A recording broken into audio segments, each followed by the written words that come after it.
तामुलपुर जिल्लानिफ्राय बे समाव बिग ब्रेकिं निउज। तामुलपुर जिल्लानि बग'जिलि देरेसि बाजारनि साखाथि दैमायाव मोनसे गोजाम बमा मोननाय जादों।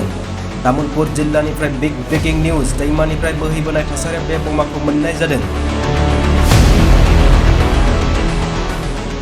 तामुलपुर जिल्लानि बग'जिलि देरेसि बाजारनि साखाथि दैमायाव मोनसे गोजाम बमा मोननाय जादों। सिनायथिनाय बादिब्ला बेरफ्रुयै मटर सेल बम होननानै मोननाय जायो।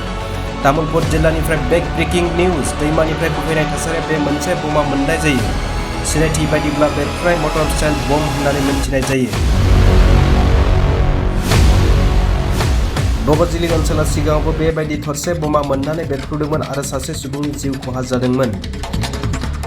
गिथावना बे बमाखौ एसएसबी आरो आर्मिफोरनि मोनसे हानजाया बोखांनानै लांबाय। तामुलपुर जिल्लानिफ्राय बिग ब्रेकिं निउज। तामुलपुर जिल्लानि बग'जिलि देरेसि बाजार साखाथि दैमायाव मोनसे गोजाम बमा मोननाय जादों। दैमानिफ्राय बोहैबोनाय थासारियाव बे बमाखौ मोननाय जादों। सिनायथि बादिब्ला बेरफ्रुनाय मटर सेल बमा होननानै मिथिनो मोननाय जायो।